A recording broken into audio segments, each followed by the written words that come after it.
West Miami. I really am profoundly honored to stand here today as your next mayor.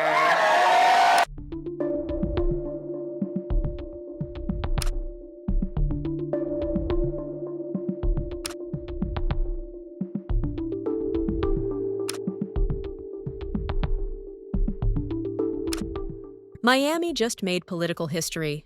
Democrat Eileen Higgins has won the Miami mayoral race, becoming the first Democrat in nearly 30 years to take the city's top job and the first woman ever elected mayor of Miami. Her victory Tuesday night wasn't even close. Higgins defeated Republican Emilio Gonzalez by a massive 18-point margin, and networks projected her the winner less than an hour after polls closed. Republican candidate Emilio Gonzalez stepped outside his election night watch party phone in hand to make the call no candidate wants to make. Gonzalez, backed by Trump, congratulated Higgins on a decisive victory in a race that stunned Florida Republicans. Long been considered one of Trump's strongest political bases in Florida. Republicans have dominated politics for decades. Donald Trump won a majority of Hispanic voters in 2024. But something changed. Higgins, a former Miami-Dade County commissioner, ran a campaign that deliberately avoided national political rhetoric. Hi, I'm Nikki Freed, chair of the Florida Democratic Party, and I am here in the city of Miami with the next mayor of the city of Miami, Eileen Higgins, who's going off into the runoff, and we need each of you to come back out and vote because we need to make sure that this incredible leader here gets elected to the next mayor of the city of Miami. Well, thanks, Nikki. Thanks for coming. Yes, it is super exciting. We really have an opportunity to set the city of Miami in a totally different direction where there's no chaos. That's right. There's no corruption. That's right. There's an actual government that works for the people. That's right. Building affordable housing, getting some flooding prevented, making sure there's economic opportunity in every neighborhood, not just some neighborhoods. That's right. And so, folks, there's a runoff. It's December 9th. It's about 35 days from now. You've got to make sure you have your vote by mail ballot. Order it, go online, make sure you have it. Because guess what's happening in the next month? Thanksgiving. That's right. Keeps us busy with our families. Art Basel keeps us busy looking at art. And then we're getting ready for the holidays. The easiest way to vote in this election is going to be by mail. So sign up, turn your ballot in. That's how we change the direction of Miami and the state of Florida. That's right. On Facebook, she said Miami had turned the page on years of chaos and corruption. No attacks on Trump. No red versus blue framing.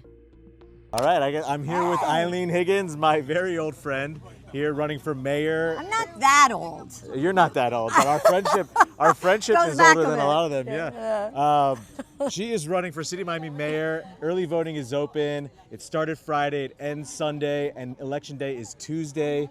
I'm really proud to support Eileen for many reasons, but one of them is that we all know about the corruption and ineffectiveness of the City of Miami's government. That is well documented. Eileen, I was actually last night at a bar in Alapata that said they haven't been able to get their permit for 4 months. Yeah. And so these are the problems, the real problems that Eileen's going to bring and solve, and that's why I'm proud to support her. Well, it's good to have long-term friendships, not old friends.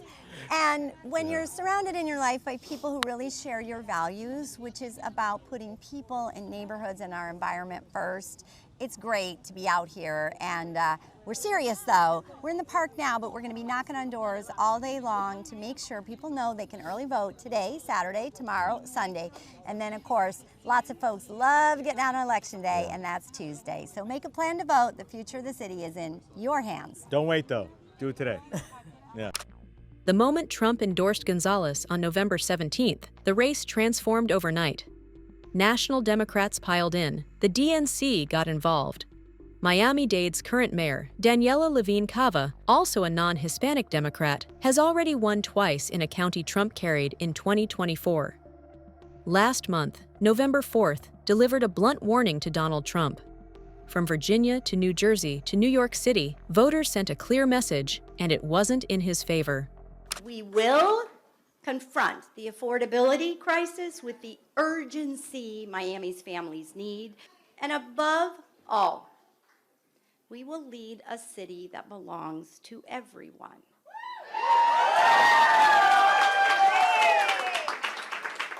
A city where seniors can stay, young people can build a future, immigrants feel welcomed and respected. A laser focus on affordability, lowering healthcare, housing, and energy costs, bread and butter issues that voters say Trump isn't addressing. You know, there's this fake narrative that the Democrats talk about, affordability. They just say the word. It doesn't mean anything to anybody. Just say it. Affordability. I inherited the worst inflation in history. There was no affordability. Nobody could afford anything. The prices were massively high. Do you remember when we took over eggs? You did a great job on that, Madam Secretary. Agriculture, Brooke. Eggs were 4 or 5 times higher than they had ever been. They said, don't order eggs for Easter at the White House. And we ended up doing it, and we got the egg prices way down, lower than what they were before. But the word affordability is a con job by the Democrats. They say affordable. I watched the other day where some very low IQ congresswoman talked about affordability. She had no idea. Their prices were much higher. As an example, energy, gasoline, we're now at about $2.50 a gallon. We're going to be, I think, at $2 a gallon. We could even crack that at some point. I'd love to do it. And we could do it more easily if we weren't building up the strategic national reserves, which Biden emptied out before the election so that he could try and get elected, meaning he started it, then he got thrown out of the race. Then she took over and she kept it going, and they emptied out these strategic national reserves, which are really meant for something else. They're not meant to keep people happy with their gasoline price. They're meant for war. They're meant for problems, big problems. He emptied it out, and then she continued it during the process of trying to get elected. Didn't work out too well for him. And they virtually brought it down to the lowest level, I believe, in history. And it didn't have much of an impact because the prices were very high. But our prices now for energy, but for gasoline, are really low. Electricity's coming down. And when that comes down, everything comes down. But the word affordability is a Democrat scam. They say it, and then they go on to the next subject. And everyone thinks, oh, they had lower prices. No, they had the worst inflation in the history of our country. Now, some people will correct me, because they always love to correct me, even though I'm right about everything. But some people like to correct me, and they say 48 years. I say it's not 48 years, it's much more. But they say it's the worst inflation that we've had in 48 years. I say ever. But whether it's 48 years or ever, it's pretty bad. We had the worst inflation that we've ever had. Since last January, we've stopped inflation in its tracks. And there is still more to do. There's always more to do, but we have it down to a very good level. It's going to go down a little bit further. You want to have a little tiny bit of inflation. Otherwise, that's not good either. Then you have a thing called deflation. And deflation can be worse than inflation. But we have it almost, we'll soon be at a perfect level. But we inherited the worst inflation. But we have 20 states that are now selling gasoline at less than the $2.75. Think of that, $2.75. And it was at $5 under Sleepy Joe. Grocery prices are down with the cost of Thanksgiving turkey this year down 33%. It was lower than 33% lower than under the Biden administration. Egg prices are way down 86%. Thank you. And mortgage rates, despite the fact that we have an incompetent chairman of the Fed, a real dope, who should reduce rates. I saw even Jamie Dimon said he should be reducing rates. I never saw Jamie Dimon say that. I wonder why he said that. But he really said it because he's right. But we have a guy that's just a stubborn ox who probably doesn't like your president, your favorite president. But they're going to be coming down. We'll be announcing somebody probably early next year for the new chairman of the Fed. I talked to Scott about taking the job, but he doesn't want it. He got the greatest job here. Yes, sir. Right?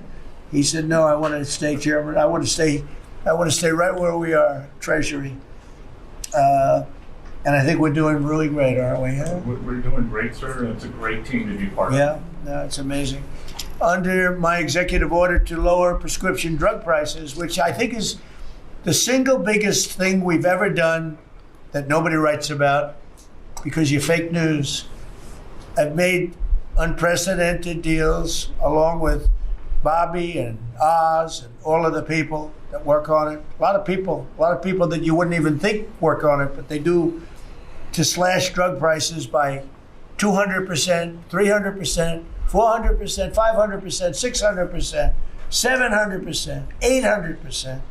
Nobody's ever heard of it before because I instituted favored nations and no nation agreed to do it. And then I said to the nations, if you're not going to do it, I'm going to charge you 100% tariff, which is more money than we're talking about. Mr. Vice President. Thank you, Mr. President. It's an honor to serve with this great team that you've assembled. And I just want to pick up on something you said, Mr. President, because you hit the nail on the head, that it is absurd that Democrats talk about an affordability crisis that they created and the people around this table work every single day to address. You'll hear a lot of statistics today. You hear a lot of statistics in our political conversation. I think the most important statistic for the American people is that under the Biden administration, the average American family lost over $3,000 of household income. And under the first 10 months of this Trump administration, they have gained over $1,000 of household income. What that says very clearly is that we are fixing the problem that Joe Biden and the Democrats created in the last administration. If you look at every affordability crisis that's confronting the American people today, it is traceable directly to a problem caused by Joe Biden and congressional Democrats. Why did homes get so unaffordable? Because we had 20 million illegal aliens in this country taking homes that ought by right to go to American citizens. Why did tax bills get so unaffordable? Because Democrats were raising taxes while congressional Republicans under the president's leadership were now cutting taxes. Why did food get so expensive? Because we printed trillions of dollars and threw it into green scams that made our agricultural economy suffer while Americans were paying higher prices for food.